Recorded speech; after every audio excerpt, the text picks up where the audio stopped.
The business news now on the programme. France 24's Cole Stangler is joining us, our business editor. And Cole, the markets are in mostly positive territory, aren't they? The start of the week on the main stock markets. Investor sentiment really buoyed by the rollout of COVID-19 vaccines. I imagine that's having an impact. What are the latest figures?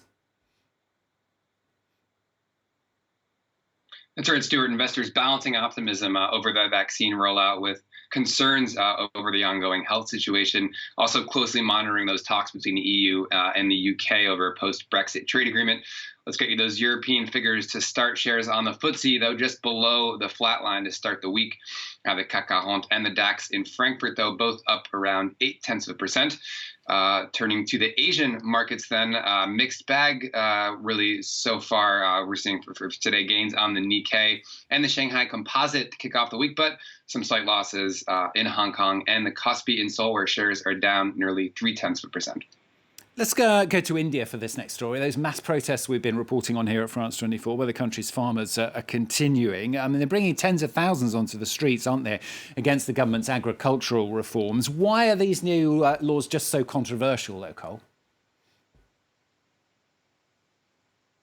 So these are three laws that were passed in September that really would boost the role of the private sector in what is historically a pretty state-regulated part of the Indian economy. The new rules would allow farmers to sell to an array of buyers as opposed to agents at state-run wholesale markets, which offer what are known as minimum support prices. And the government of Narendra Modi has said basically the reforms will make farmers more free, also allow them to boost production. But critics, including the farmers' unions behind these protests, have said that it'll increase exploitation at the hands of large corporations and that ultimately could pave the way for the end of those state-regulated wholesale markets. Clearly a major issue in a country where 60% of the population still earns a living from agriculture.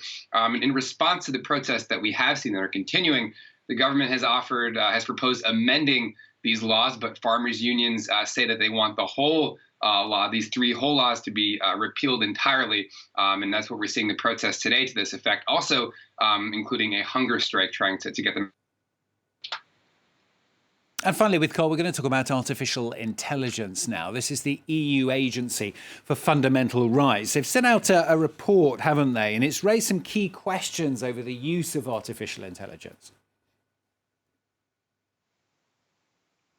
Yeah, this report comes from the EU's official rights watchdog at a time also when the EU Commission is considering new rules for artificial intelligence. So the agency here is essentially flagging concerns that it hopes lawmakers will address later. In this report, it looked at 4 different areas where we're seeing AI today: policing, medicine, advertising, and also welfare benefits. So really everything from algorithms that are predicting cancer to marketing products to consumers to machines that are making predictions about crime based on previous patterns. There are certainly advantages for those using the technology, but there are also some problems for those on the receiving end, on the other end of the technology. One big issue is discrimination and bias, in particular when it comes to policing, but also data. How do you ensure that companies are respecting privacy rules? Given those concerns, the Agency for Fundamental Rights is calling for new rules to accompany the spread of this technology. It says there should be guarantees to make sure that people can challenge decisions taken by AI. Also says that companies need to be able to explain how they're using artificial intelligence. And finally, that report calls for more research into the specific issue of discrimination. Cole, thanks very much. Cole Stangler joining us there.